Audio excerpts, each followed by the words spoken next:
नमो तस् भगवतो अरहतो सम्मा सम्बुद्धस्स।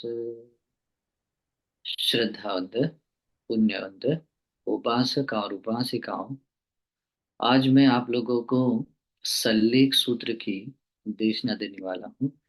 ये सूत्र मध्यम निकाय के अंतर्गत आने वाला है, प्रथम पन्नास ग्रंथ में। हम्म, ये 8वें क्रमांक का सूत्र है और बहुत ही सुंदर है। तथागत सम्यक संबुद्ध की वाणी में हमें विमुक्ति का आस्वाद मिलता है। ये जो हमने इससे पहले सीखा था, सचमुच ये धर्म देशना अगर आप लोगों ने सुने तो भगवान के धर्म देशना की गंभीरता आपको समझ में आएगी कि भगवान का धर्म सचमुच कितना गंभीर है और कितना सुंदर है। और यहाँ तक कि इस धर्म देशना से आप बहुत कुछ पा सकते हैं। धर्म के कुछ प्रतिफल जरूर पा सकते हैं। बहुत ही प्रॉफिटेबल ये धर्म देशना बनेगी। तो अ, ये धर्म देशना भगवान बुद्ध जब श्रावस्ती में थे, अनाथ के द्वारा निर्माण किए जेतवनाराम में विहार कर रहे थे। उस समय अ, महाचुंद आयुष्मान महाचुंद भंते जी भगवान दिन भर एकांत में ध्यान करने के बाद अ, शाम के समय में उठते हैं, एकांत भावना से उठते हैं। जहाँ भगवान है वहाँ आते हैं और भगवान को अभिवादन करके एक और बैठते हैं और भगवान को प्रश्न पूछते हैं कि भगवान,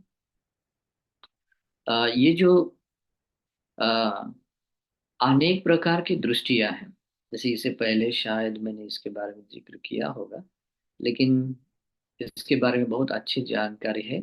जो अनेक भी दृष्टियां जो व्यक्तियों के बीच में आ जाती है, उसके कुछ कारण कारण होते हैं। जैसे कि संसार में हर एक प्राणी कैसा है, अविद्या से ढका हुआ है, तृष्णा से बंधा हुआ है। तो इस कारण से जिस व्यक्ति ने जिस व्यक्ति में अविद्या स्ट्रांग हो जाती, बलवत हो जाती है, तृष्णा या बलवत हो जाती है, तो उसके दो रास्ते बन जाते हैं। तो तृष्णा से बंधे हुए लोग हैं तो कामेशु काम सुखल्य कारण योग के संबंध में जुड़ी सभी दृष्टियां जो है वो धारण करते हैं, अपनाते बुद्धि शासन के बाहर रहने के बाद। और जो अविद्याओं से घिरे और उसमें ज्यादा अविद्या स्ट्रांग रहती है, मोह मूर्ता ज्यादा रहती है, तो अत्तकील मतान योग की ओर दृष्टियां ज्यादा पैदा कर लेते हैं। तो इसलिए भगवान कहते हैं दो तरह की ये रास्ते हैं जो लोग सामान्य रूप से अपनाते हैं। और इस कारण से दृष्टियों के भेद में दो तरह की दृष्टियां हैं। जैसे कि अनेक विध दृष्टियों में आता है लोकवाद संबंध में, यानी कि लोक के संबंधित, यानी कि ये लोक अंतवान है या अंतवान है, एक कैसा है, आदि आदि जो है, नित्य है, ध्रुव है, शाश्वत है, क्या नश्वर है, आदि आदि। तो ये लोकवाद से संबंधित या अपने भी जुड़े क्यों ना हो, वो लोकवाद से संबंधित दृष्टियां पैदा होती है। दूसरी है आत्मवाद से संबंधित। तो ये अलग अलग तरह की ये दृष्टियां पैदा होती है अविद्या और तृष्णा के कारण, क्योंकि ये संसार के संसरण करने वाले प्राणियों में स्वाभाविक स्वभाव है, इसलिए ये दृष्टियां पैदा होती है। लेकिन कोई व्यक्ति बुद्ध शासन में आता है, बुद्ध शासन में प्रवर्जित होता है, हालांकि बुद्ध शासन में आया हुआ व्यक्ति भी अविद्याओं से घिरा हुआ, तृष्णा से बंधा हुआ है, लेकिन उसने लोकोत्तर चित्त से या सम्यक दृष्टि से युक्त कुछ पुण्य किया होता है। इस कारण से अब उसको बुद्ध शासन मिलता है और बुद्ध शासन मिलने के बाद उसको बहुत कुछ मिल जाता है। ठीक है। तो हम सभी लोग भाग्यशाली है कि हम भी इसी स्वभाव के हैं, लेकिन आज हम बुद्ध शासन में जीवन गत करते हैं, अपने आप में बहुत बड़ा लाभ है। तो भंते जी पूछते हैं कि ये जो आत्मवाद संबंध में, यानी कि आत्मवाद से संबंधित, लोकवाद से संबंधित जो दृष्टियां पैदा होती है, अनेक तरह की दृष्टियां हैं। इन दृष्टियों के अगर हमने स्टार्ट को, यानी कि जहां से वो आरंभ हो जाए, तो उस आरंभ को अगर के लिए प्रयास किया या उस स्टार्टिंग के बारे में, उसके बारे में मन में मन स्वीकार किया, तो क्या उन दृष्टियों को हम नष्ट कर सकते हैं, क्या उन दृष्टियों का हम अंत कर सकते हैं? तो भगवान कहते हैं कि चुंद, ऐसी बात नहीं है। ये जो अनेक तरह की जो दृष्टियां हैं लोकवाद से संबंधित या आत्मवाद से संबंधित दृष्टियां हैं, ये जिस जगह पर उत्पन्न होती हैं, जिस जगह पर वो उत्पन्न होती है, चाहे ये दृष्टियां कहाँ उत्पन्न हो सकती है, तो रूप वेदना संज्ञा संखार और विज्ञान से ही संबंधित जुड़ी रह सकती है। तो या जो भी है, पृथ्वी आप तेज वायु जो भी धातु है उनके संबंध जुड़ी ही ये सारी दृष्टियां पैदा होती। जहां ये दृष्टियां उत्पन्न होती है, जहां इन दृष्टियों के बारे में मनसीकार किया जाता है, मतलब जहां मन में मनसीकार होता है, मन में वो उत्पन्न होती है, उसके अनुसार मनसीकार करता है। और जहां ये दृष्टियां अपने व्यवहार में प्रकट होती है, तो व्यवहार में क्या प्रकट होगी? ये दृष्टियां या तो वाणी से हम बोल सकते हैं, नहीं तो शरीर से कृतियों के द्वारा प्रकट कर सकते हैं। तो इस तरह से ये दृष्टियां जहां उत्पन्न होती है, जहां उसके अनुसार मन स्वीकार किया जाता है, और जहां उसके अनुसार कुछ व्यवहार प्रकट किए जाते हैं, उस जगह पर, अभी वो कहाँ से आ रहा है वो इतना जरूर नहीं, बस इस वर्तमान स्थिति में उस वो जहां पर उत्पन्न हो रही है, जहां भी व्यवहार में प्रकट हो रही है, अनुस्मरण हो रहा है, तो वो किस तरह से वो अनित्य है ना। मैं नहीं, मेरा नहीं, मेरी आत्मा नहीं, ये कोई व्यक्ति अपने ज्ञान से, अपने प्रज्ञा से, सम्यक् पश्यतो, सम्यक प्रज्ञा से, विपස්සना प्रज्ञा से, बहुत अच्छी तरह से, यानी कि पंच उपादान स्कंद के बारे में विपස්සना करते हुए, कैसे वो अनित्य हेतु से उत्पन्न होने के कारण अनित्य है। जो अनित्य है उसको मैं, मेरा या मेरी आत्मा नहीं कह सकते, कैसे अनात्म है। जब ये सही तरीके से अपने ज्ञान से ये बात जानी जाती है, तो भगवान कहते हैं एवमेतासं दिट्ठिनं पहानं, और इस तरह से उन दृष्टियों को प्रहाण होता है, प्रहाण किया जाता है कहते हैं, और इस तरह से उन दृष्टियों को त्याग दिया जाता है।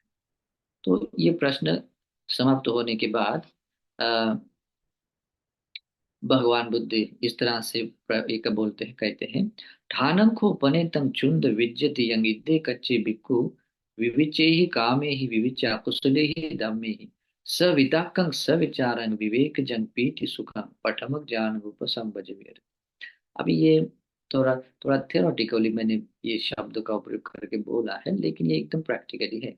भगवान कहते हैं यहाँ कोई भिक्खु सभी काम भोगों से दूर, सभी आकुशलों से यानी निवरणों से दूर होने के बाद वितर्क विचार सहित, कोई भी ध्यान इस तरह से होती है, वितर्क विचार सहित विवेक जन्य प्रीति सुख युक्त जब प्रथम ध्यान को प्राप्त प्राप्त कर लेता है, तो किसी को लग सकता है, क्योंकि ये बाहरी दुनियादार के लोग ऐसे ही कहते हैं, क्योंकि लोग जब अनेक दृष्टियों में उलझे रहते हैं, देखिए आज भी देखिए भारत में इतने सारे लोग हैं जो ध्यान साधना के नाम पर, तपस्या के नाम पर अलग अलग तपस्या करते हैं। कुछ लोग तो बहुत कड़ी तपस्या करते हैं, कुछ आत्तकील मतन अपने शरीर को पीड़ा पहुंचाने वाली तपस्या करते हैं, कुछ कामे सुकाम सुखलिकाम योग, जो अलग अलग तरह के नशा करते हैं। आजकल लोग ज्यादा तो क्या करते हैं,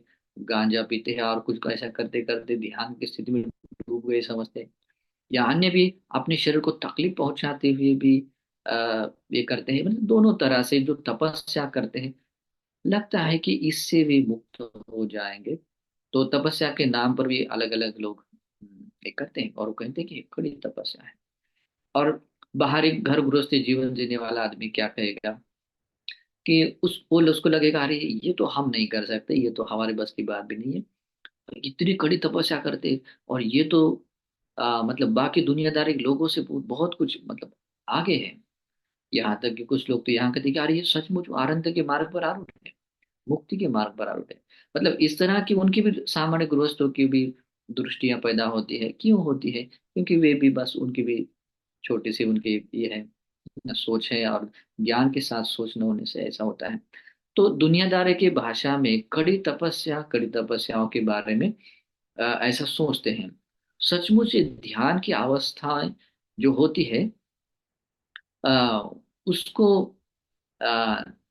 कुछ लोग, दुनियादारी लोग कह सकते हैं कि तपस्या है।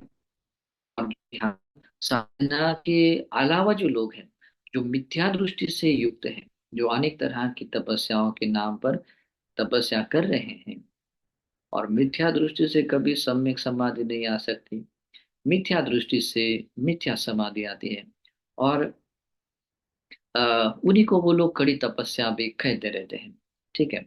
लेकिन कोई व्यक्ति, अभी उनको ध्यान अवस्था और इसका कोई ज्यादा संबंध नहीं, कोई लोग, कुछ लोग मंत्रों के मंत्रों का जाप करके कुछ एकाग्रता कुछ पाते हैं, लगता है कि हाँ ये तो कोई अच्छी साधना है, बराबर, कितनी शांति, कितना अच्छा लगता, वो साधना नहीं है।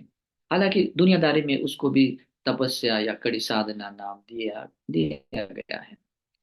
तो ये सल्लेख का अर्थ यही होता है, कड़ी तपस्याओं को लेकर बोल करके दिया है। तो ये जो पहला बात भगवान कहते हैं कि कोई व्यक्ति सभी आकुशलों को त्यागने के बाद, सभी काम भोगों से दूर होने के बाद, जो वितर्क विचार सहित विवेक जिन्हें प्रीति सुख युक्त प्रथम ध्यान को प्राप्त कर लेता है, यानी कि उस ध्यान की अवस्था को, जो उसको यूं कहे, योग की भाषा में कहे तो उस प्रथम योग ध्यान साधना की अवस्था को जो व्यक्ति पाता है, दुनियादारी के लोग उसे बोल सकते हैं कि अरे ये तो कड़ी तपस्या है, मतलब ये बहुत, ये सल्लेख करनी, यानी उसको उस सल्लेख प्रतिपदा के अनुसार चलने वाला बोल सकता है, यानी कि सही तपस्या कर रहा है। लेकिन भगवान कहते हैं ये सही मतलब ये परिपूर्ण तपस्या नहीं है ना, ये सल्लेख करणीय बात नहीं, ये तो कहते हैं दिट्ठ धम्म विहाराते एते आर्यस विनय उच्चन्ते। यानी कि उसको तो कहते हैं कि ये तो भगवान के विनय में, भगवान के धर्म में उसको तो दिट्ठ धम्म वेदनी, यानी कि इस जीवन में जो ध्यान की स्थितियों को लेकर जो सुख अनुभव किया जाता है, बस उस सुख विहार के बारे में सुख विहार कहते हैं। ये कठिन तपस्या क्यों, ऐसे ऐसा कोई ये नहीं है कहते। देखिए, एक रूप में देखेंगे कि ध्यान की स्थितियों को एक जगह पर एक तपस्या के रूप में भी बोला है। लेकिन एक जैसे कि आर्य विनय के अनुसार अगर देखा जाए, अगर होल, अगर लोगों का विचार करते हुए सभी दुनिया के सत्वों की दृष्टि से अगर देखा जाए, तो भगवान की नजर में ये प्रथम ध्यान, ये केवल दिट्ठ धम्म वेदनीय सुख विहार है। ये कड़ी तपस्या, यानी कल जो सल्लेख करणीय प्रतिपदा ने जो आपको मुक्ति की ओर ले जा सकती है, ऐसी प्रतिपदा, मतलब क्या कहते हैं, उतना नहीं है, क्योंकि पृथक जन की और दृष्टि से देखा जाए तो एक एक छोटा सा चरण है कहते हैं। फिर आगे कोई व्यक्ति वितर्क और विचारों को, अभी मैं उसके बारे में स्पष्टीकरण नहीं करूंगा क्योंकि बहुत सारी जगह पर किया हुआ है, तो आप वहां पर सुन सकते हैं। तो दूसरे ध्यान की स्थितियों को पाता है, तीसरे और चौथे ध्यान की स्थितियों को पाता है, तो भगवान कहते हैं ये आर्य विनय में केवल सुख विहार है। आर्य विनय में केवल दिट्ठ धम्म सुख विहार होता है।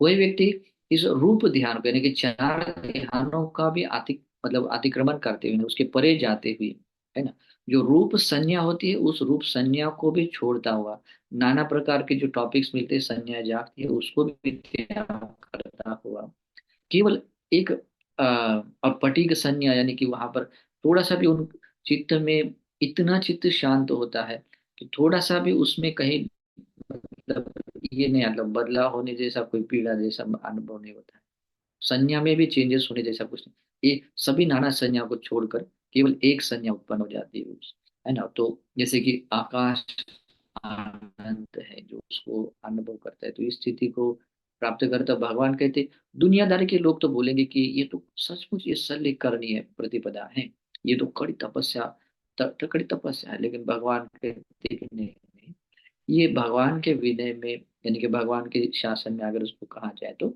ये एक संत विहार है कहते हैं। संत विहार यानी कि जो शांत विहार है, दुनियादारी की भाषा में एक शांत, जैसे, क्योंकि वहां कहीं कोई मतलब आपको ये नहीं होती है डिस्टर्ब करने वाली बात, परम, परम नहीं बोल सकते, लेकिन बहुत उच्चतर एक शांति है, संत विहार, शांत विहार। कोई व्यक्ति उसका भी अतिक्रमण करते उसके आगे के ध्यान की सिद्धि को पाते हैं, जैसे विज्ञान आनंचायतन, आकिंचन्यायतन और नैव संज्ञान संज्ञा, ये सभी आठों ध्यान समापत्तियों को भी अगर लोग, दुनियादारी के लोग तो कहेंगे ये शल्य करणीय प्रतिपदा है, सचमुच एक तपस्या है। लेकिन भगवान कहते हैं ये सचमुच बड़ी शल्य करणीय प्रतिपदा नहीं है, इसको तो आर्य विनय में क्या कहेंगे, आर्य विनय में इसको संत विहार कहते हैं। तो इस तरह से भगवान बुद्ध कहते हैं, लेकिन सचमुच सल्लेख करनी प्रतिपदा है।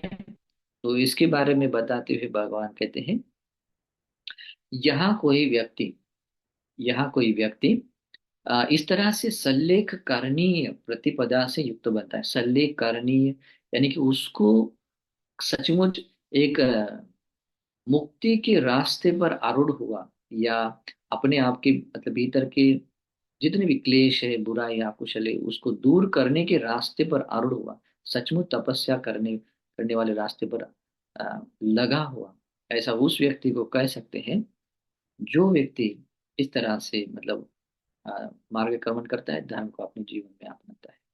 तो कैसे हैं, भगवान कहते हैं, यहाँ कोई व्यक्ति, यहाँ कोई व्यक्ति मतलब कोई भी XYZ, कोई मतलब दूसरे लोग, कोई व्यक्ति अपने स्वयं को छोड़कर जितने भी लोग हैं वो सब दूसरे लोग, दूसरे लोग विहिंसका भविष्यन्ति, विहिंसा करने वाले बन सकते हैं। विहिंसा का अर्थ क्या होता है? विहिंसा का अर्थ होता है कोई व्यक्ति प्राणियों से, ढेले से, डंडे से या पत्थर से किसी तरह से मार करता हुआ पीड़ा पहुंचाता है, या अन्य तरह से भी मतलब बहुत टॉर्चर करता है। तो ये क्या होती है? विहिंसा, दूसरों को पीड़ा पहुंचाना। तो यहाँ पर कोई व्यक्ति व्यक्ति आ, ऐसा सोचता है कि भले ही दुनियादारी के लोग विहिंसक बन सकते हैं, लेकिन मयमेत्थ अविहिंसका, मैं तो अविहिंसक ही बनकर रहूंगा या बनूंगा। इस तरह से अपने आप को गाइड करता है। अब यहाँ इस सूत्र के हर एक स्टेप को बहुत ध्यान से सुनना है। ये सूत्र अगर समझ में आया, बहुत आगे जाओगे। तो यहाँ ऐसा सोचना है कि भले ही दुनियादारी के लोग विहिंसक बने, आ, मैंने इसका अर्थ भी बताया है, उसका अर्थ समझ लेना। कभी कभी लोग ये करते हैं, कंप्लेन करते हैं कि ये शब्द थोड़े समझने में बहुत मुश्किल है, लेकिन मैंने उसका अर्थ अभी बता दिया। विहिंसक का अर्थ होता है कि जो व्यक्ति दूसरों को पीड़ा पहुंचाता है, हाथ से, ढेले से, डंडे से आदि किसी का प्रहार करते हुए बहुत सारा टॉर्चर करके पीड़ा पहुंचाता है, उसको कहते हैं विहिंसा। तो सोचना है कि भले ही दुनियादारी के लोग ऐसे विहिंसक बने, लेकिन मैं तो अविहिंसक ही बनूंगा। ऐसा खुद को गाइड करना है, खुद को ऑर्डर करना है, खुद को अपने आप को ऐसा लगा देना है, ऐसा अपने आप को बनाना है। जब तक आप ऐसा डिसाइड नहीं करोगे, अपने आप को इस तरह से नहीं लगाओगे, कुछ नहीं होने वाला है। ठीक है? तो इसलिए ऐसा अपने आप को लगाना है। ठीक है? अपने आप को ऐसा बताना है कि भले ही दुनियादारी के लोग विहिंसक बने, लेकिन मुझे तो अविहिंसक ही बनना है, बनूंगा, मैं तो अविहिंसक ही बनूंगा। ऐसा अगर व्यक्ति सोचता है और वो सचमुच अपने आप को अविहिंसक बनाता है, उस गुणों से युक्त बन जाता है, तो भगवान कहते हैं वो व्यक्ति सचमुच कड़ी तपस्या करने वाला है। अपने भीतर के अकुशलों को तपाते हुए अपने मेहनत से, पुरुषार्थ से उस अकुशलों को दूर करने वाला व्यक्ति बन जाता है। इसे कहते हैं सल्लेख करणीय प्रतिपद। तो ऐसा हमें बनना है। आगे कहते हैं भगवान बुद्ध कि ऐसा सोचना है कि भले ही दूसरे लोग हिंसा करने वाले बने। अभी देखिए, पहला वाला में विहिंसा शब्द है, दूसरे में आता है हिंसा। अभी हिंसा का स्पष्ट रूप से क्या अर्थ होता है? किसी भी प्राणी को, कोई भी जो जीवित प्राणी है, उसको उसका प्राण हरण कर लेना है, उसको जान से मार देना, उसको कहते हैं हिंसा। किसी भी प्राणी को, XYZ, मनुष्य या मनुष्यतर, कोई भी प्राणी। तो सोचना है, वो व्यक्ति अपने आप को ऐसा सोचता है कि भले ही दुनियादारी के लोग हिंसा करने वाले बने, लेकिन मैं तो अपने आप को हिंसा से विरत रहने वाला ही बनाऊंगा। और ऐसा करता हुआ अपने आप को सचमुच हिंसा से विरत रहने वाला, हिंसा से दूर रहने वाला बनाता है। और ऐसा बनाता हुआ व्यक्ति क्या होता है? सल्लेख करणीय प्रतिपदा पर सचमुच कड़ी तपस्या करने वाला बनता है। ऐसा हमें बनना। फिर बाद में सोचना है कि भले ही दूसरे लोग, दुनियादारी के लोग न दी हुई चीजों को लेने वाले बनेंगे, यानी चोरी करने वाले बनेंगे, लेकिन मैं तो चोरी करने से विरत रहने वाला, न दी हुई चीजों को कभी भी न लेने वाला ही बनूंगा, और दी हुई चीजों को ही लेने वाला बनूंगा। ऐसा जब अपने आप को ऑर्डर करता है, अपने आप को गाइड करता है, और इस तरह से गाइड करता हुआ सचमुच वो न दी हुई चीजों को लेने से विरत रहता है, यानी कि चोरी करने से विरत रहता है, और ऐसा करता हुआ भगवान क्या कहते हैं, वो व्यक्ति आ, न क्या कहता है, वो सल्लेख करणीय प्रतिपदा से वो युक्त बन जाता है। ठीक है। तो और भगवान बुद्ध कहते हैं, कोई व्यक्ति वो सोचता है कि भले ही दुनियादारी के लोग अब्रह्मचारी बने, लेकिन मैं तो ब्रह्मचारी ही बनूंगा। ऐसा करता हुआ वो व्यक्ति अपने आप को वैसा बनाता है, और बनाता हुआ वो सल्लेख करणीय बन जाते हैं, यानी कि वो सचमुच कड़ी तपस्याओं से गुजरने वाला, कड़ी तपस्या करने वाला बनता है। ठीक है। मैंने ये, भले ही मैंने पाली के कुछ शब्द बताए हैं, लेकिन उसका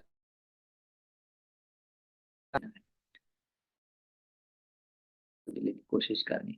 लेकिन गृहस्थ लोग हैं तो ऐसा सोचना है, भले ही दुनियादारी के लोग मिथ्याचार करेंगे, मिथ्याचार करने वाले बनेंगे, मैं तो समाचार करने वाला, सम्यक आचार करने वाला ही बनूंगा। समाचार क्या होता है, जो अपनी पत्नी होती है बस उसी में संतुष्ट रहना, उसी के साथ काम सेवन आदि जो करने उतनी मात्रा से। और दूसरे यानी कि समाचार वो होता है कि जो कोई स्त्री होती है उस पुरुष को वो दी हुई होती है, या कोई देने वाला किसी का और नहीं है, तो उस स्त्री ने उस पुरुष को दिया हुआ होना चाहिए, यानी कि पत्नी के रूप में। तो इस तरह से वो सम्यक आचार बन सकता है।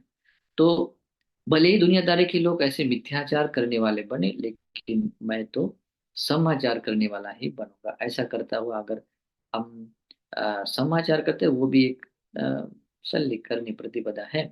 लेकिन सचमुच विमुक्ति की ओर ले जाने वाली प्रतिपदाओं में से ये गुण है, कौन सा है, कि वो अब्रह्मचार्य से दूर रहता है और ब्रह्मचारी बनता है। बाद में वो सोचता है कि भले ही ये दुनियादारी के लोग झूठ बोलने वाले बने, लेकिन मैं तो आ, सचमुच मैं तो आ, असत्य बोलने से विरत रहने की प्रतिपदा, असत्य बोलने से विरत रहने के जो ये प्रतिपदा है, तो उस शिक्षा है, उस शिक्षा को धारण करने वाला बनूंगा। तो ऐसे अपने आप को वो गाइड कर लेता है, वैसे अपने आप को ऑर्डर भी करता है, और सचमुच वैसा खुद को बनाता है। और ऐसा बनाता हो, भगवान कहते हैं, ये दुनियादारी की भाषा में भी कह सकते हैं, लेकिन ओरिजिनल रूप से इस आर्य विनय में इसी को क्या कह सकते हैं, सल्लेख करणीय प्रतिपदा, या सल्लेख करणीय, यानी कि खड़ी तपस्या करने वाला, करने योग्य जो बात है वो करने वाला बन जाता है। बाद में भगवान बुद्ध कहते हैं कि ऐसा वो अपने आप को समझाता है कि भले ही दुनियादारी के लोग अ, चुगली करने वाले बनेंगे, लेकिन मैं तो अपने आप को चुगली करने से विरत रहने वाला ही बनाऊंगा। या इस तरह से अपने आप को अनुशासन करता है, और सचमुच वैसा बनाता है कि चुगली कभी करता नहीं, चुगली करने से विरत रहता है। और भगवान कहते हैं ये होता है सचमुच सल्ले करनीय प्रतिपदा, अपने आप को इस कड़ी तपस्याओं में लगा हुआ बनाता है। वो बाद में सोचता है कि भले ही दुनियादारी के लोग कटु वाणी, कठोर शब्दों से बोलने वाले बनेंगे, लेकिन मैं तो कठोर वाणी बोलने से विरत रहने की शिक्षा ग्रहण करूंगा, और करने वाला बनूंगा। ऐसा अपने आप को समझाता है, अपने आप को ऐसा गाइड करता है, खुद को ऐसा इस धार में लगाता है। और जब ये प्रथम चरण है, ऐसा करना बहुत जरूरी है। तो अगर आपको ये सल्लेख करनी है, बनाना है, तो ऐसा, यानी कि आपको सचमुच मुक्ति की ओर जाना है, अपने भीतर की बुराइयों को तपा तपा कर उसको दूर करने वाले बनाना है, या अपने चित्त के निवरण है, चित्त के उपक्लेश है, बुराइयां है, सबको दूर हटाना है और शुद्ध बनना है। तो ऐसे अपने आप को इस धर्म का प्रैक्टिस करनी है। ठीक है। तो ये सोचना है कि भले ही दुनियादारी के लोग निरर्थक बोलने वाले बनेंगे, लेकिन मैं तो निरर्थक बोलने से विरत रहने की शिक्षा ग्रहण करने वाला ही बनूंगा। ऐसा अपने आप को गाइड करना है, अनुशासित करना है, और ऐसा करता हो सचमुच वैसा वो बन जाता है। और ऐसा बनता हुआ भगवान कहते हैं ये सचमुच सल्लेख करणीय प्रतिपदा के अनुसार चल रहा है। फिर आगे कहते हैं कोई व्यक्ति वो सोचता है कि भले दुनियादारी के लोग, भले ही दूसरे लोग आ, अभी मतलब क्या कहते हैं, विषम लोभी बनेंगे, लेकिन मैं तो विषम लोभ यानी कि क्या कहते हैं, अभिज्ञा को कहते हैं कि तीव्र रूप से जो लोभ होता है, अनभिज्ञालु ऐसा पाली में शब्द है, यानी कि बिना गिद्ध चित्त वाला, बिना मतलब क्या कहते हैं, लोभ को दूर करने वाला ऐसा अपने आप को समझाता है, सिखाता है, और उस गुणों से वो युक्त बनता है।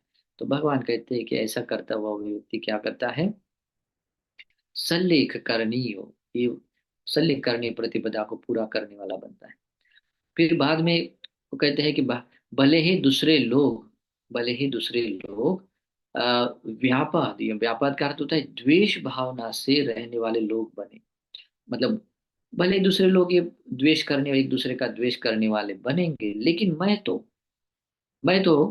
द्वेष करने वाला नहीं बनाऊंगा बनूंगा, ऐसा अपने आप को अनुशासित करते हैं, यानी कि मेरे भीतर क्या कहते हैं, जो भी द्वेष भावना है, किसी के बारे में कोई मन मुटाव, वो सब छोड़कर सभी के प्रति समान मैत्री करुणा भाव रखने वाला ही बनाऊंगा, ऐसा अपने आप को अनुशासित करता है, सिखाता है। और ऐसा सिखाता हुआ, ऐसा अपने आप को अनुशासित करता हुआ उस गुण से युक्त बनता है, तो किसी के बारे में द्वेष नहीं रखता है, किसी के बारे में मन में मतलब कोई दुर्भाव नहीं रखता है, और सचमुच ऐसा करता हुआ अपने भीतर के उस द्वेष आदि गुणों को दूर करता है। तो भगवान कहते हैं वो सही मायने में कड़ी तपस्या करने वाला, अपने भीतर की बुराइयों को हटाने वाला, अपने भीतर के अकुशलों को दूर कर अपने आप को शुद्ध बनाने वाला, विमुक्त बनाने वाले, प्रतिपदा पर आरूढ़ रहने वाला बन जाता है, यानी कि सल्लेख करनी है, इसे कह सकते हैं। फिर बाद में भगवान बुद्ध कहते हैं कि वो व्यक्ति अपने आप को ऐसे समझाता है कि भले ही ये दुनियादारी के लोग, भले ही दूसरे लोग मिथ्या दृष्टि वाले बनेंगे, लेकिन मैं तो सम्यक दृष्टि वाला ही बनूंगा, अपने आप को ऐसा ऑर्डर करते हैं कि मैं तो सम्यक दृष्टि वाला ही बनूंगा। अभी देखिए, ये अंतिम में एक शब्द आता है कि कैसे कोई व्यक्ति, मतलब इसी प्रतिपदा के अनुसार अंतिम में है मिथ्या दृष्टि से जुड़ा हुआ, लेकिन लोगों को सामान्य तौर पर सम्यक दृष्टि और मिथ्या दृष्टि में फर्क नहीं समझ में आता है। क्यों समझ में नहीं आता है? कि दो कारणों से। एक, तृष्णा, तृष्णा के आधिक्य के कारण, सब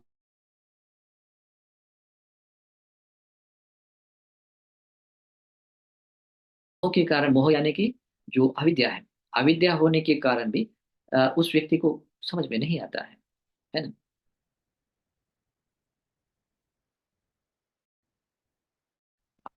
होने से अ, नहीं आता कि सचमुच ये मेघ है या मिथ्या है। इसलिए हर मिथ्या दृष्टि व्यक्ति, इस दुनियादारी का हर मिथ्या दृष्टि व्यक्ति क्या कहता है,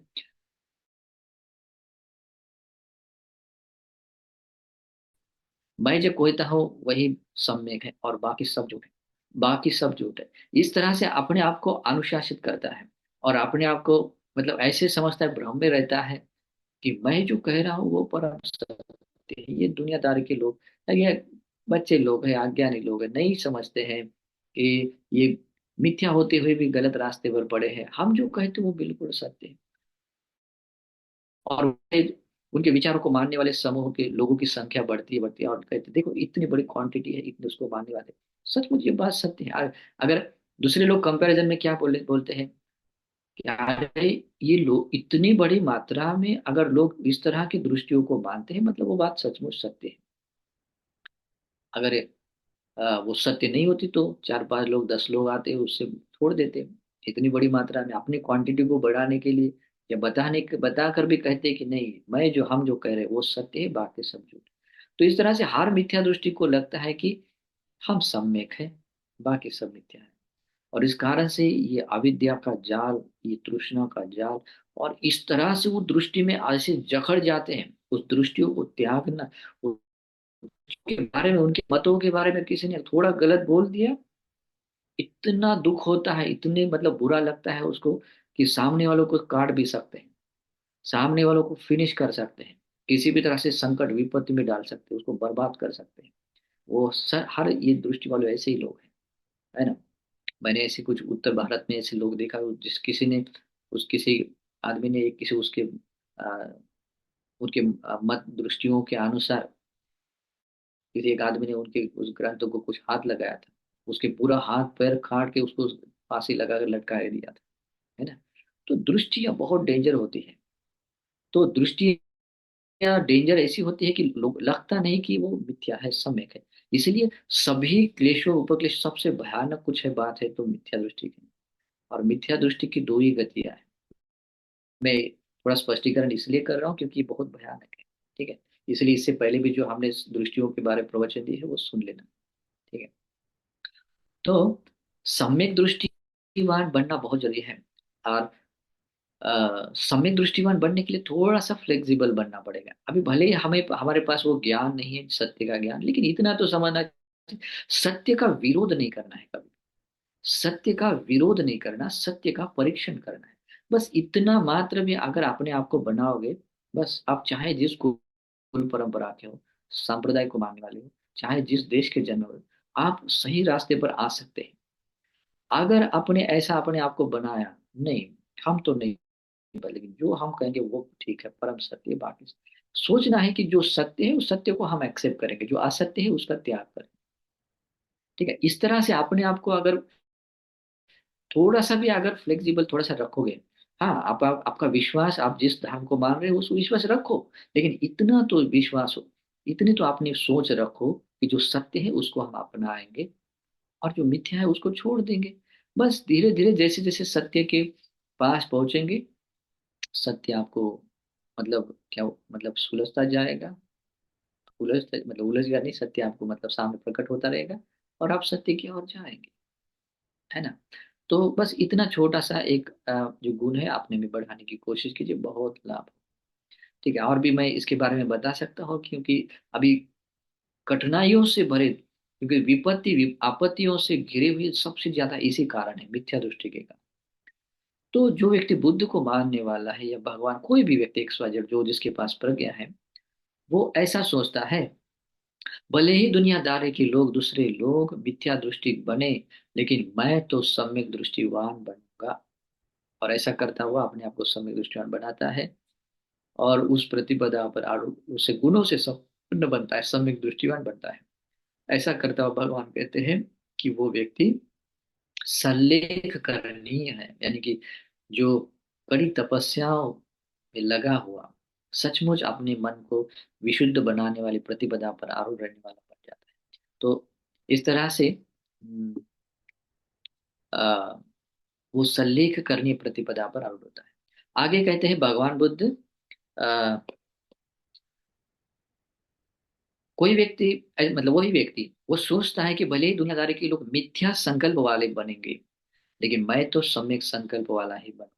सम्यक संकल्प यानी, मिथ्या संकल्प यानी कि जो काम से संबंधित जो संकल्प है, जो व्यापार यानी द्वेष के संबंधित है, और विहिंसा यानी कि दूसरों को पीड़ा पहुंचाने से संबंधित जो संकल्प विचार है, वो दूसरी दुनियादारी के लोग ऐसे रहे, लेकिन मैं तो सम्यक संकल्प वाला बनूंगा, यानी कि उससे बिल्कुल अपोजिट, है ना। निखम संकल्प, मैत्री सागत जो भी सोच विचार है, संकल्प वैसे बनाने वाला, अविहिंसा यानी सबके साथ मैत्री करुणा के साथ व्यवहार करने वाला, इससे उक्त सोच रखने वाला बनूंगा।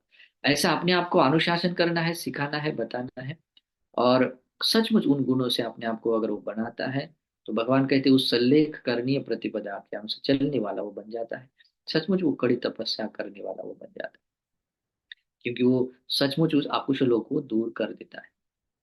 फिर बाद में भगवान बुद्ध कहते, भले ही दूसरे लोग मिथ्या वाचा वाले बने, लेकिन मैं तो सम्यक वाचा वाला बनूंगा। भले ही ऐसा,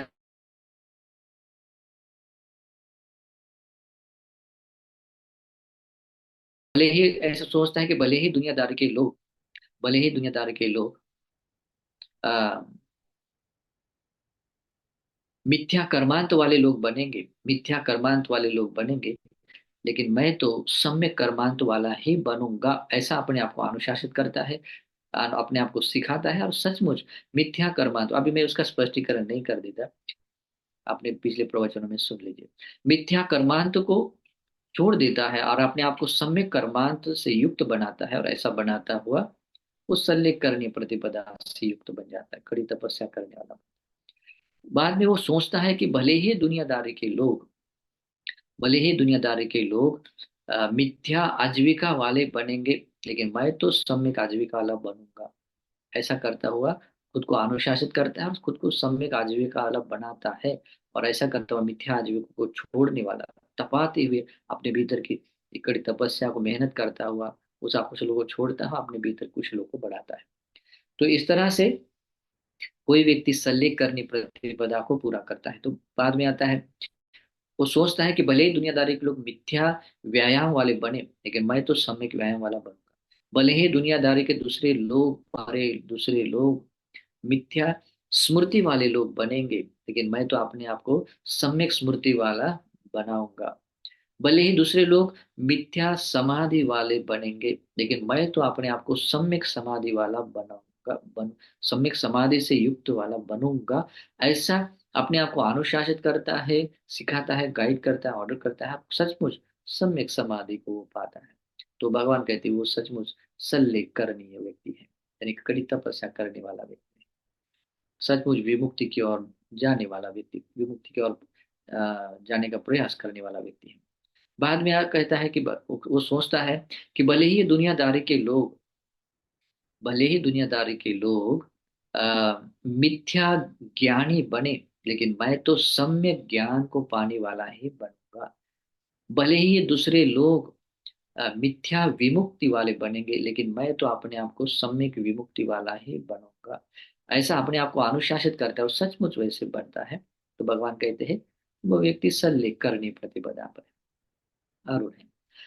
बाद में सोचता है कि भले ही दुनियादारी के लोग तीन मित्य, यानी कि आलस, चैतसिक, शारीरिक आलस में पड़े हुए रहेंगे, बनेंगे वैसे बनेंगे, लेकिन मैं तो विगत तीन मित्य, तीन मित्यों से बाहर आया हुआ ही मैं बनूंगा। ऐसा अपने आप को अनुशासित करता है, अपने आप को बताता है, और मतलब ऐसे सिखाता है, और उस गुणों से वो युक्त बनता है, तीन मित्य से बिल्कुल बाहर आकर प्रमाद विहार करता है।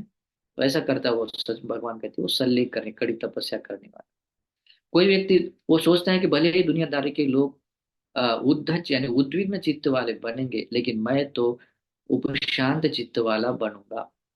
भले ही दूसरे लोग विचिकित्सा में, शंका संदेहों में, धर्म के बारे में, कुछ बारे में, सत्य के बारे में, मिथ्या समय के बारे में विचिकित्सा करने वाले, शंका करने वाले बने, लेकिन मैं तो शंकाओं से बाहर आने वाला ही बनूंगा या बनाऊंगा। ऐसा वो सोचता हुआ वैसा प्रयास करता है उस पर, और वैसा आप उस गुणों से युक्त बनाता है, और ऐसा करता हुआ वो सल्लेख करने व्यक्ति बनता है। बाद में भगवान बुद्ध कहते हैं कि इस तरह से वो व्यक्ति सोचता है कि भले ही दूसरे लोग क्रोध करने वाले बने, लेकिन मैं तो क्रोध न करने वाला, यानी कि अक्रोध, यानी कि क्रोध को हमेशा हमेशा के लिए दूर करने वाला ही बनूंगा। और इस तरह से अपने आप को अनुशासित करता हुआ उस तरह से उससे वो गुणों से युक्त बन जाता है, और ऐसा करता हुआ सल्लेख करने पर। अब ये सूत्र बहुत बड़ा है, इसलिए मैं थोड़ा तेज करता हूँ, लेकिन हर एक पॉइंट को कवर करूंगा। और आपको जब कभी ये सूत्र आपको मिले मध्यम निकाय में पढ़ लीजिएगा आसानी। बाद में दूसरे लोग भले ही उपनाही, यानी कि बद्ध वैर वाले, अपने वैर भाव को ऐसे वैर की गांठ अपने मन में बांधे रखने वाले बनेंगे, लेकिन मैं तो वैसा नहीं बनूंगा। मतलब अपने मन में वैर की गांठ बांधने वाला नहीं बनूंगा। ऐसा अपने आप को अनुशासित करता है, वैसा बन जाता है। तो भगवान कहते हो सल्लेख कर, कड़ी तपस्या कर, सचमुच अपने आप को मुक्ति के रास्ते ले जाने वाला वो बन जाता है। बाद में सोचता है कि भले ही दूसरे लोग, यानी कि आ, मक्खी, मक्ख का अर्थ होता है कि दूसरों के अवगुणों को प्रकट करे, दूसरों के गुणों को ढकने वाला, के ढकने वाला, अपने भीतर के दुर्गुणों को ढकने वाला और सद्गुणों को प्रकट करने का कोशिश करने वाला, ये उपक्लेश है। भले ही दुनियादारी के लोग ऐसे बने, लेकिन मैं तो ऐसा नहीं बनूंगा। दूसरों के गुणों को ढाकने वाला मैं नहीं बनूंगा। दूसरों के गुण है तो गुणों को कहने वाला भी बनना चाहिए। इसलिए मन साफ है तो लोग दूसरों के गुण कहे जाते हैं। जब मन साफ नहीं होता है, ऐसा मख ये स्वभाव उचित का उपक्लेश आता है, तो लोग, चार लोगों के बीच में आते हैं ना, तो कोई लोग दूसरा आदमी अगर दूसरे को गुण भी कह रहा है तो वो कहता है नहीं नहीं ऐसा नहीं, उनके गुणों को फिर दूसरे उसके दूसरे दुर्गुणों से वो डर देता है, वो तो बुरा आदमी है। ठीक है, इस तरह ऐसा आदमी, लेकिन दिखने के लिए तो बातों बातों में तो लगेगा कि उसमें कुछ बुरा नहीं है, लेकिन ये चित्त का उपक्लेश है जो आपको दुर्गति और ले जाता है, मुक्ति से हटा सकता है। लेकिन जो लोग ऐसा सोचते हैं, अपने आप को अनुशासित करते हैं कि भले ही दूसरे लोग ऐसे बने लेकिन मैं ऐसा नहीं बनूंगा, और ऐसा करता हुआ ऐसे गुणों से युक्त बनता है तो सल्ले करनी पड़ती है। बाद में भले ही दूसरे लोग, यानी कि पलासी का मतलब होता है कि आ, मतलब जैसे ईर्ष्या से संबंध जुड़ा हो सकता है, मतलब एक, क्या कह सकते हैं उसको, हम्म, ईर्ष्या से युक्त ही कोई ऐसे ही ये है, अवगुणों को प्रकट करने का के बारे में ही है, तो वो ईर्ष्या उसकी जड़ बन जाती है। या मत्सर भी कह सकते हैं, मत्सर नहीं, ईर्ष्या ईर्ष्या कह सकते हैं। तो उस कारण से वो व्यक्ति दूसरों की अवहेलना या इस तरह से मतलब व्यवहार कर सकता है, बुरा व्यवहार कर सकता है, लेकिन मैं वैसा नहीं करने वाला बनूंगा, ऐसा अपने आप को ही कर लेता है। भले ही दूसरे लोग ईर्ष्या करने वाले बने, लेकिन मैं ईर्ष्या करूं नहीं करूंगा, नहीं कर, न करने वाला बनूंगा, ऐसा अपने आप को सिखाता है। जब तक वो हम ऐसा सोचते नहीं है कि, जब तक एकांत में बैठकर ऐसा नहीं सोचते कि भले ही दुनियादारी के लोग ऐसे ईर्ष्या करने वाले बने, लेकिन मैं तो ईर्ष्या ईर्ष्या न करने वाला ही बनूंगा, ऐसा जब अपने आप को सिखाता है, अनुशासित करता है, वैसे बन जाता है, तो भगवान कहते हैं वो सचमुच सल्लेख करनी है, कड़ी तपस्या करने वाला, सचमुच मुक्ति की और मुक्ति के रास्ते प्रतिपदा पर चलने वाला आदमी बन जाता है। बाद में आता है, भले ही दूसरे लोग को सोचता है कि मत्सर, मत्सर यानी कि अ, अपनी वस्तु दूसरे को यूज कर सके, ऐसा उसके भाव भाव नहीं होता है। तो मत, भले दूसरे लोग ऐसे लोग बने, लेकिन मैं तो मत्सर को दूर करने वाला ही बनूंगा। बाद में आता है शठ। शठ यानी कि कोई व्यक्ति ऐसा कुछ मान लेता है लेकिन वो उसकी बात मानता नहीं है, बिल्कुल ऐसा लकड़ी की, सूखी लकड़ी की तरह फ्लेक्सिबल नहीं है, मतलब विनम्र नहीं है। तो विनम्र न होना भी एक, क्या कहते हैं, बहुत बुरा दुर्गुण है। तो विनम्र होना यानी कि बुरे रास्ते पर चलने के लिए भी विनम्र नहीं है, अच्छे रास्ते चलने के लिए विनम्र होना जरूरी है। जैसे कि कोई बात बताते हैं गुरु, तो उसकी बात माननी अच्छी होती है ना, तो गुरु जो कल्याण मित्र है वो अच्छा रास्ता बताते हैं, क्योंकि कल्याण मित्र नहीं है और वो बुरा रास्ता बताता है तो फिर थोड़ा सोचना चाहिए। लेकिन भले सोचना है, भले ही दूसरे लोग शठ बनेंगे, यानी कि जो, मतलब क्या कहते हैं, केराटिक का अर्थ होता है कि जो मतलब बिना, अच्छा विनम्र वाले नहीं होते हैं, अ, कही हुई बात को न मानने वाले होते हैं। लेकिन मैं तो ऐसा नहीं बनूंगा, ऐसा अपने आप को ये बनाना है। फिर उसके बाद में, भले ही दूसरे लोग मायावी बने, लेकिन मैं तो अमायावी बनूंगा, यानी कि अंदर बाहर एक जैसा दिखने वाला, रहने वाला बनूंगा। भले ही दूसरे लोग थद, थद बने, थद एक, शठा और थद एक जैसा है, लेकिन थद का अर्थ होता है वो बात बोलने के बाद तो वो कहेगा हाँ ठीक है करेगा, लेकिन बाद में मन से मतलब बात कुछ बाकी आगे कुछ नहीं करेगा। ठीक है, बोलते समय हाँ ठीक करेगा, लेकिन वो करेगा नहीं, उसको कहते थद, है ना, वो मान से समझ, अहंकार घमंडी लोग रहते हैं ऐसे, तो वो थद रहते हैं। तो सोचना है भले ही ऐसे बने, थद वाला ही बने। बाद में आते हैं भले ही दूसरे लोग अति मान वाले, मान, मान एक अहंकार, अति मान का अर्थ होता है लोग हमेशा कंपेरिजन है, ये लोग हम मेरे जैसा ही है, मैं वहां गया वो मेरे जैसे ही लोग मिले, ऐसा कंपैरिजन में इधर उधर लोग बोल सकते हैं। यहाँ हाँ ये लोग क्या है, गए गुजरे हैं, हम ऐसे हैं। तो इस तरह से जो भाव बनाता है ये असत पुरुषों का भाव है ना, जो लोग कभी कभी किसी पर्टिकुलर कुलों में उत्पन्न होने से वो एटीट्यूड दिखाते हैं, लेकिन ये दुर्गुण है और उस कर्म का विपाक बहुत बुरा है। कैसा विपाक है फिर कभी सिखाऊंगा। तो बात ऐसी है कि वो सोचता है कि भले ही दुनियादारी के लोग अतिमानी बने, लेकिन मैं तो अनतिमानी, कोई मान न रख, मान यानी अहंकार न रखने वाला बन, है ना, अनतिमानी यानी कि अतिमान को, अतिमान से दूर रहने वाला। भले ही दूसरे लोग गुरुवच का अर्थ होता है गुरुओं की, अभी यहाँ अर्थ भी बताता हूँ, ठीक है, शब्द भी बता रहा हूँ। गुरु की बात न मानने वाला, यानी गुरु यानी कि हर गुरु नहीं, जो कल्याण मित्र है, जो निर्वाण का रास्ता बताता है और बताता है कि बेटा ऐसा ऐसा करो, लेकिन वो करता नहीं है, तो न करने वाले को दुर्वच कहते हैं। लेकिन कल्याण मित्र की बात के अनुसार करने वाला होता है वो सुवच होता है। तो वो सोचता है कि भले ही दूसरे लोग दुर्वच बने, लेकिन मैं तो सुवच बनूंगा, गुरु की आज्ञा और बात को मानने वाला होगा। वो हर गुरु की बात नहीं है, ध्यान में रखना, नहीं तो जाल में फंस जाओगे। बाद में वो सोचता है कि भले ही दुनियादारी के लोग, दूसरे लोग पापी मित्रों की संगति वाली बने, लेकिन मैं तो कल्याण मित्र की संगति वाला ही बनूं। आजकल लोग किसी को भी सत्पुरुष, महापुरुष, संत आदि बोलते हैं। इतनी मिथ्या दृष्टि एक कर्म है, बुरा कर्म है, और पता ही नहीं जब पाप है। मिथ्या दृष्टि एक पाप है, और जो मिथ्या दृष्टि वो पापी है। उसी को संत, महात्मा आदि आदि सब जितने नाम देने चाहे वो सब बताते हैं। तो ऐसा नहीं होता है, ये दुनियादारी के लोगों को कुछ देखना है, समझना है, तो सोचना है, भले ही दुनियादारी के लोग, पाप मित्रों की संगति करने वाला बने, लेकिन मैं तो कल्याण मित्रों की संगति करने वाला बनूंगा। जब ऐसा अपने आप को अनुशासित पर गाइड कर, ऐसा आपको अनुशासन, जब तक अनुशासन नहीं करेंगे तब तक आप कभी खोजेंगे नहीं कल्याण मित्र को। क्योंकि आपको उस बुरे लोगों में भी आपको अच्छा आदमी दिखाई देता है। आपको जो मिथ्या दृष्टि का आदमी, उसमें भी कल्याण मित्र, संत, महात्मा, ये सब सब आपको दिखाई देगा। इसलिए भले ही दूसरे लोग मिथ्या दृष्टि, यानी पापी लोगों, जो पाप मित्र की संगति करने वाले बनेंगे, लेकिन मैं तो मैं तो आ, कल्याण मित्र की संगति में ही रहने वाला बनूंगा। अब तो अभी हम सल्लेख प्रतिपदा के अनुसार, इतना भी बोल हो गया है। मुझे लगता है ये सूत्र थोड़ा बड़ा है, आगे वाला बाद में सिखाते हैं। लेकिन ये पॉइंट खत्म कर लेता हूँ। सल्लेख करनी प्रतिपदा, उसमें 5 फैक्टर्स आते हैं, 5 क्वालिटीज हैं। ओके, इतना गंभीर है कि सोच नहीं सकते। भगवान बुद्ध कहते हैं, आगे का पॉइंट आता है, चित्त उत्पन्न करने के बारे में। यानी कोई बात, कोई आपको और पानी है, बनना है, कुछ करना है, तो चित्त का उत्पन्न होना मात्र भी आपका कितना कल्याण कर सकता है इसमें।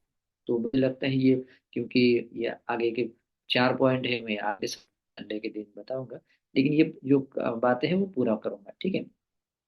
तो ऐसा सोचना है, भले ही दूसरे लोग आ, पापी मित्रों की संगति करने वाले बने, लेकिन मैं तो आ, कल्याण मित्र की संगति करने वाला ही बनूंगा।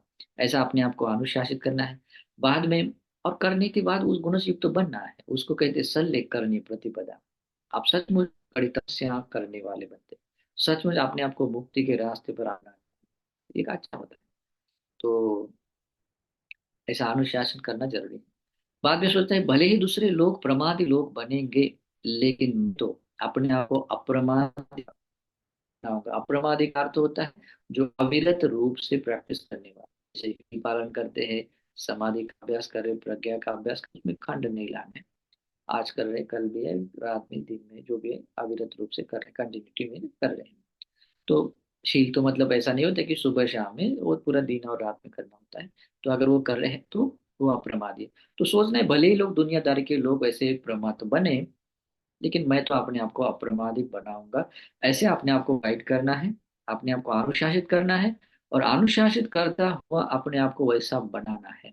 और ऐसा करता है तो भगवान बुद्ध कहते हैं वो सल्लेख। तो बाद में ऐसा ये समझते हैं कि भले ही दुनियादारी के लोग, दूसरे लोग प्रमाद बने, लेकिन मैं तो अप्रमाद बनूंगा। ऐसा करता हुआ उस गुण से युक्त बनाता है। बाद में सोचता है कि भले ही दूसरे लोग अश्रद्धावान बने, यानी 3 रत्नों के प्रति श्रद्धा न रखने वाले, अगौरव रखने वाले बने, लेकिन मैं तो 3 रत्नों के प्रति श्रद्धा रखने वाला ही बनूंगा। ऐसा अपने आप को अनुशासित करता है, सिखाता है, ऑर्डर करता है, और सचमुच 3 रत्नों के प्रति श्रद्धा रखने वाला बनता है। और ऐसा करता हुआ सच उस अश्रद्धा के मैल को धोने वाला, अश्रद्धा के अकुशलों को दूर करने वाला, और अश्रद्धा को हमेशा के लिए नष्ट करने वाला तब करता है वो, धर्म का जीवन जीता है, इसीलिए कहते हैं उसको सल्लेख करनी। तो इस तरह से वो बनता है। बाद में वो सोचता है कि दूसरे, भले ही दूसरे लोग आ, पाप कर्म करने में लज्जा न देखने वाले बने, लेकिन मैं तो पाप कर्म करने में लज्जा देखने वाला ही बनूंगा। भले ही दूसरे लोग पाप कर्म करने में भय न देखने वाले बनेंगे, लेकिन मैं तो अपने आप को पाप कर्म करने में भय देखने वाला ही बनूंगा। ऐसा करता हुआ अपने आप को ऐसा बनाता है, और इस तरह से वो सल्लेख करने बनता है। बाद में आता है, भले ही दूसरे लोग अल्प श्रुत वाले, यानी कि भगवान की धर्म देशना है वो बहुत कम सुनने वाले, या सुनने के लिए कोई मन नहीं है। अगर अ, कुछ सुना है तो भी अपने जीवन में कुछ उतारने वाले नहीं है। ऐसे भले ही दुनिया के लोग बने, लेकिन मैं तो बहुश्रुत ही बनूंगा। यानी कि भगवान बुद्ध ने जिस अर्थ से जो धर्म दिया है, वो धर्म, धर्म श्रवण करने वाला, परिशुद्ध धर्म को श्रवण करने वाला, उस धर्म के अनुसार प्रतिपादन करने वाला बहुश्रुत, ऐसा बनूंगा, ऐसा खुद को अनुशासित करता है, और सचमुच वैसा वो बन जाता है। और इस तरह से वो अपने सल्लेख करनी प्रतिपदा को पूरा करता है। बाद में कहते हैं कि भले ही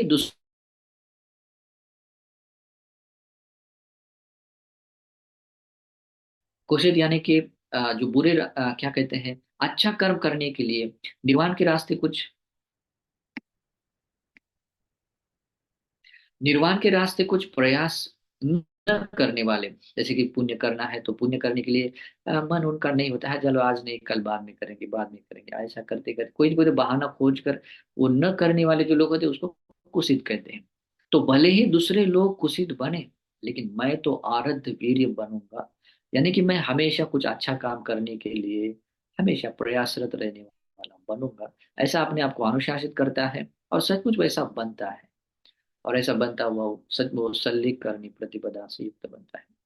भगवान कहते हैं, दूसरे लोग भले ही मुट्ठ सती, यानी कि आ, जिसकी स्मृति नष्ट हो चुकी या भ्रांत हो चुकी है, ऐसे लोग वाले बने, लेकिन मैं तो उपस्थित स्मृति वाला, स्मृति मेरी उपस्थित रहेगी ऐसे ही वाला मैं बनूंगा, ऐसा करता है। उसके बाद में सोचता है कि भले ही दूसरे लोग दुष्प्रज्ञ बने, भले ही दूसरे लोग दुष्प्रज्ञ बने, मैं तो सम्यक, मतलब अच्छी तरह से प्रज्ञा धारण करने वाला प्रज्ञावान ही बनूंगा। ऐसा अपने आप को समझता है, और अपने आप को ऐसा बनाने की कोशिश में करता हुआ आपका सचमुच वो ऐसा बनाता है, बन जाता है। ऐसा प्रज्ञावान बनता हुआ भगवान कहते हैं वो सल्लेख करने प्रतिपदा पर कड़ी तपस्या करने वाला, सचमुच अपने आप को मुक्ति के रास्ते ले जाने वाला बन जाता है। अंतिम वाला पॉइंट बहुत इंपॉर्टेंट है। भले ही दूसरे लोग संदिग्धि परामासी आधान गाहि दुप्पट निस्सग्गी बने। अब इसका अर्थ बहुत, ये पाली शब्द है लेकिन उसका अर्थ एक बार समझ लीजिए। ठीक है, अर्थ हिंदी में बता रहा हूँ, पाली के शब्द है। संदिग्धि परामासी, मिथ्या दृष्टि को बहुत गहराई से जकड़ने वाला, मतलब ऐसे मन में इतना नहीं ये मन, यानी कि ये मेरा सत्य है बाकी सब गलत है, ऐसा क्या कहते हैं। और उसमें इतना आसक्त है, उसके बारे में किसी ने थोड़ा सा भी कुछ कह दिया कि बस आग बबूला हो जाता है, क्रोधित हो जाता है, द्वेष करना, घृणा करता है, ईर्ष्या, हालांकि वो विनाश भी कर सकता है। तो इस तरह से उस, हालांकि वो मिथ्या दृष्टि है, और मिथ्या दृष्टि को बचाने के लिए किसी का प्राण भी दे देता है, किसी को प्राण ले भी लेता है। तो ऐसा नहीं बनना है। दिट्ठी परामास, यानी कि मिथ्या दृष्टि को ऐसा मन में मतलब आसक्त हुई गिज्ज वाला नहीं बनना है। अनाधान गाय मतलब मतलब आधार गाय ऐसा, मतलब इतना गहराई से लिया, मतलब ऐसा जकड़ा हुआ है कि उसको अगर सत्य बात बता भी दी तब भी वो सुनना पसंद नहीं करेगा, ऐसा नहीं बनना है। और दुप्पट क्या कहते हैं, दुप्पट निषेध, यानी कि उसको सारे दुनिया के कितना, मतलब लोग, ज्ञानी लोगों ने उसको बताया कि ये ऐसा है बेटा, लेकिन वो समझने के लिए वो ये नहीं, रेडी नहीं होता है। वो कहता है कि नहीं, आप चाहे जैसा हो, मैं तो यही करूँ, इतने सालों तक मैंने ये कर रहा हूँ, अभी कैसे छोड़ सकता हूँ। तो उस वो नहीं छोड़ेगा, दुख, क्या कहते हैं, दुप्पट निस्सक, यानी कि उसको छोड़ने के लिए बहुत दुष्कर, बहुत दुष्कर। भले ही ऐसे दूसरे लोग लोग बने, लेकिन मैं तो दृष्टियों को ऐसे आसक्त हुआ, दृष्टियों को ऐसा जकड़ा हुआ, बंधा हुआ ऐसा नहीं बनूंगा। और कोई मिथ्या दृष्टि है, अगर किसी ने सत्य कोई बात बोली, वो मिथ्या को छोड़ दूंगा। कोई झूठ बात है, इतने दिनों तक वो मानता रहा, लेकिन अभी वो सत्य बात समझ में आ रही है, उसको छोड़ दूंगा। ऐसे क्या कहते हैं, सुपटी निस्संगी बनना है। तो ऐसा मैं बनूंगा करके आप खुद को अनुशासित करना है, खुद को बताना है, और सचमुच में इस गुणों से युक्त बनना है। ऐसा करता हुआ भगवान कहते हैं कि वो व्यक्ति सचमुच सल्लेखरणीय प्रतिपदा पर कड़ी तपस्या करने वाला निर्वाण के रास्ते जाने वाला है। तो ठीक है, इसे कहती है सल्लेखरणीय प्रतिपदा है। अभी आगे के कुछ पार्ट है, उसमें आते हैं चित्त उत्पाद के बारे में एक बात है। तो उसके बाद में ऊपरी गमन, यानी कि जो जो सुगति की ओर, निर्वाण की ओर, उत्तम मतलब सुगति यानी देवता गति हो, ब्रह्म गति हो, निर्वाण गति हो, उसकी ओर ले जाने वाली प्रतिपदा है। और दूसरा है कि विषम जैसे मार्ग, दुर्गति का जो रास्ता है उसको छोड़कर जो सुगति को रास्ता पकड़ते हैं, उसके बारे में भी प्रतिपदा है। और बाद में आता है निर्वाण का कारण के बारे में, निब्बान का पर्याय के बारे में। तो निब्बान है पर्याय की बात। तो यही प्रतिपदा कैसे हमें निर्वाण की ओर कैसे मोड़ सकती है। जैसे 5 अंगों से ये सूत्र है, तो आगे वाले 4 अंग अगले संडे में देखते हैं, ठीक है। और बाद में इसकी गंभीरता भी आप समझ सकते हैं। तो आज जो हमने ये सूत्र देखा, इस सूत्र के अनुसार जो हमने सल्लेख करने प्रतिपदा सीखी है, तो अपने आप को वैसा बनाना है, अपने आप को वैसे उस रास्ते पर आरूढ़ बनाना है, अनुशासित करना है। और जितने भी मैंने ये शब्द बताए हैं जो अधर्म के पक्ष में है, वो भले ही दूसरे लोग ऐसे लोग करें, लेकिन मैं वो धर्म के अधर्म के पक्ष में नहीं, मैं तो केवल धर्म के पक्ष में जो इतने अंग है वही करूंगा, वैसा ही बनूंगा करके अनुशासित करना है। और खुद को सल्लेख करनी प्रतिपदा पर आरूढ़ बनाना है, ठीक है। इससे बहुत मंगल होगा। ये सूत्र आप सभी लोगों को इस जीवन में सुख से जीवन जीने के लिए और निर्वाण पाने के लिए हेतु बने। इस सद्भाव से ये धर्मदान का पुण्य आप सबको अनुमोदन करता हुआ आशीर्वाद करता हूँ। सुखी निदुखा निरोगा हुंतु निब्बान सुपच्चयो होतु सुखी।